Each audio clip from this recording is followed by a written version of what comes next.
compris. Il faut que j'aille. Excusez-moi. Alors, ouais, voilà, c'est des compétences qu'on apprend sur le terrain, c'est vrai. Alors, si on regarde par contre les descripteurs de compétences, ils sont bien différents. Là, dans la colonne linguistique, compétences linguistiques, on a des choses comme vocabulary range, vocabulary control, which are two very different things. You can have a large vocabulary, but not a lot of control, for example. Et ça, j'ai pris juste un exemple, mais il y a, comme je vous dis, tout un chapitre pour cela, avec les différentes activités. Attendez, je vais aller un peu trop vite. Alors, après, comment faire pour aller dans le détail? Eh bien, il y aura des grilles avec des critères qui peuvent être, j'ai mis Graduate Combined et j'ai mis la grille que la collègue Shelley a mis pour vous, la grande grille de base. Je ne vais pas vous la montrer peut-être pour raison de temps, mais je vais vous montrer plutôt les grilles sélectives, c'est-à-dire si on doit par exemple évaluer l'oral, on aura besoin de critères et on peut pas, les critères sont beaucoup et on ne peut pas tout faire en même temps. Donc qu'est-ce qu'on fait? On prend des critères étendus, correction, aisance, interaction, cohérence, c'est-à-dire on prend un certain nombre de critères qui sont possibles parce que l'examinateur et l'évaluateur est lui aussi un être humain et ne peut pas prendre 12, 13 critères en même temps. 5, c'est déjà beaucoup. Donc, on fait une grille avec des descripteurs qui nous donneraient la possibilité de voir et de comparer, de dire il a tous ces éléments. Mais on peut avoir, et c'est le cas du portfolio, mais le cadre l'encourage beaucoup, donc il ne fournit pas les checklists, les listes de contrôle, mais il les encourage beaucoup parce qu'ils ont une fonction de self-assessment, mais pas seulement. Aussi, ça peut être, là c'est l'exemple du portfolio suisse par exemple, mais c'est un des exemples possibles. Donc au fur et à mesure, je sais faire, ou c'est mon objectif, ou ça peut être fait aussi sous forme de checklist par quelqu'un d'autre. Donc ça a plus une fonction, disons, métacognitive. Et aussi.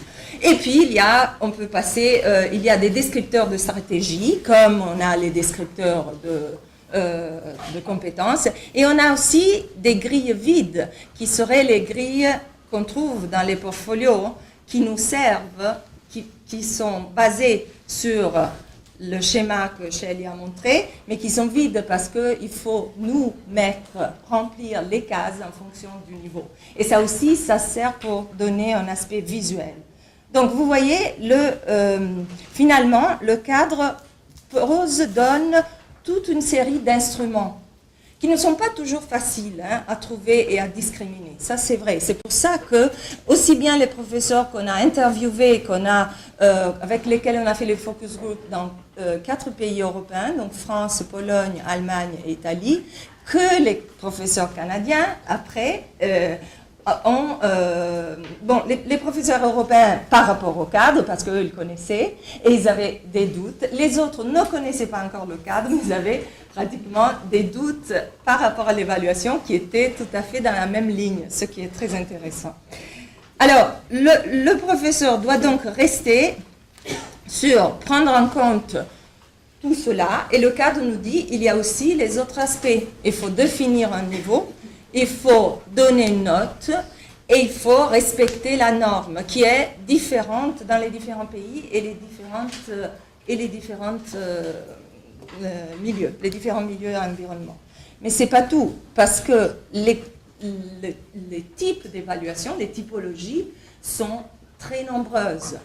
Et le cadre en donne 3 binômes. Ouais. On donne 3 binômes, c'est-à-dire il les met sur un continuum. Imaginez tout cela comme non pas soit, mais un continuum quelque part entre l'une et l'autre. Alors dans notre projet ESSEP, on a essayé de trouver, parce que ça c'est vraiment quelque chose qui, même si dans la pratique le professeur le fait, c'est très difficile quand il le trouve. Il trouve toutes ces typologies d'évaluation et les perdu. On a effectivement vu qu'il y a en gros qu'on pourrait trouver dans ces 13 binômes 4 macro-catégories. La distinction entre compétences et actions, c'est ce que je dis avant. L'évaluation, c'est une question de temps. Il faut la faire sur un continuum, il faut la faire à des moments précis, il faut la faire quand, au début, à la fin.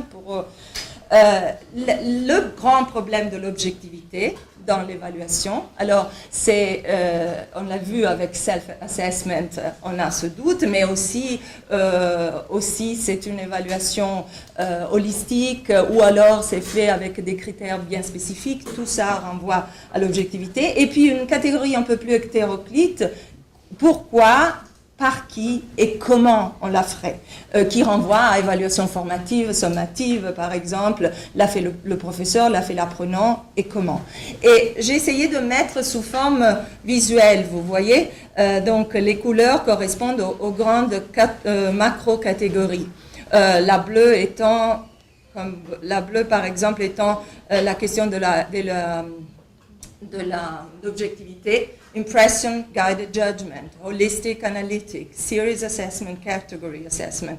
La rouge étant competence and action, direct assessment, indirect assessment, performance assessment, knowledge assessment, or proficiencies versus achievement, etc. Donc vous voyez, il y a quand même derrière la logique que non seulement on est sur ces continuums, mais on est aussi sur les 4 grandes catégories. Donc, qu'est-ce qu'il doit faire le professeur devant tout ça, devant une vision si multidimensionnelle de l'évaluation?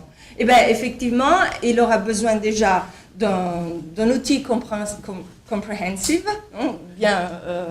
qui présente un peu tout, et le cadre me semble pouvoir l'être. Il a besoin d'exemples, il a besoin de ressources, là il en a beaucoup, seulement il faut qu'il s'y repère, et il a besoin en tout cas d'être sélectif. Et c'est l'avant-dernière, j'ai terminé. Et les professeurs canadiens, donc, qui ne connaissaient pas le cadre, ça c'était à la fin leur doute. Ils disent, we feel a need for transparency and consistency, which we don't see so far. We're not completely satisfied. Some of them were even totally unsatisfied with this idea, saying that, okay, partially we're supposed, because we implement the same curriculum, but in reality there is no consistency. We want to achieve that through clear descriptors, through examples, and then through teamwork. The Common European Framework says that this is important in order to inform students, care for different abilities, and save time. Est-ce que le cadre nous donne la réponse à tout ça? Alors, je vous laisse sur la question. On a dit que dans ces journées, on trouve plus de questions que de réponses, mais c'est sûr qu'il donne des outils et beaucoup de ressources et d'exemples, même si parfois cela n'est pas très, très facile à trouver. Et c'est sûr que les praticiens devront encore beaucoup, beaucoup travailler à leur édifice de assessment. Et c'est tout. Je vous laisse avec ça. Et le site de notre projet, vous le trouvez à la fin, du projet européen. L'autre, c'est encore, ça commence à donner des publications, mais c'est encore un work in progress. Merci.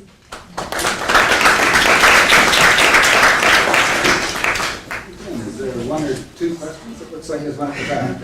I don't know if I understood your difficult. Anyway, we're concerned about students' motivation and attitudes about language education. What are their motivations and attitudes about language education? I mean, the motivation of the students. Yeah. On what, like in learning language. But Yeah. by the said by the framework. Yeah. Oh, well, actually, there is a lot of the framework gives a lot of importance to motivation. You understand that it's a kind of idea that goes through the whole document, in a sense showing that if they're not motivated, there is no point and you will get nowhere. So I think that the first answer it gives is through making them aware of what they are doing, why they are doing something, and where exactly they are in the process. And I think that, and what reasonable goals they can set for themselves. Because this is really something that was not, we discovered in our focus group, it was really hardly in any reality part of the culture of evaluation. Sometimes it was like sharing the grid, this was done, but the culture of a portfolio is still, even in Europe where it is much more implemented than in other areas, is still a work in progress, included in Switzerland, which has been the first country to develop a portfolio and where the Ministry of Education foster a lot, but still there are resistances. So, yeah. And I think that this is a good answer to start motivating them. There are others. But, yeah. Thank you, Enrique. Let me just say a few words of by way of summary or synthesis, and then open the discussion up. I see around the room there are many people with various interests and various types and extensive expertise in this area. So let me just say I did prepare some slides, but I think I'll keep my talk short and say a few points.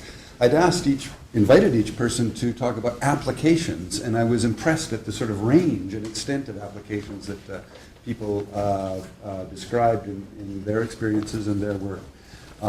Shelley talked about kind of an exploratory project that went into to see what would happen into trying to apply the Common European Framework of Reference.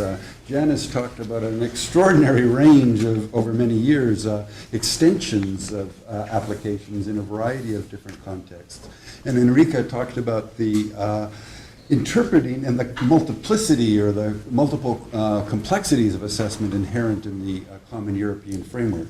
As I was listening, I heard four kind of key points come out across the presentations, and I hope we can pick those up too. First of all, that the kind of basic sense that the Common European Framework of Reference for languages serves as a common framework of references for languages in Canada and elsewhere internationally. You used terms like a lens or a focal point, and I think that's an extremely important point. All of us work in a particular jurisdiction or institution or within a particular curriculum framework, and we also live in a world that's increasingly global and interconnected, and languages are right in the forefront of that.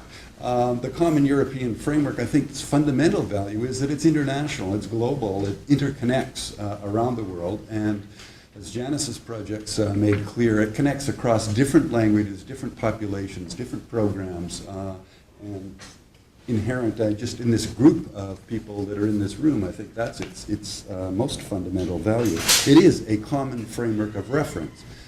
So it kind of leads to the second point is it's not necessarily transparent. It's not a curriculum.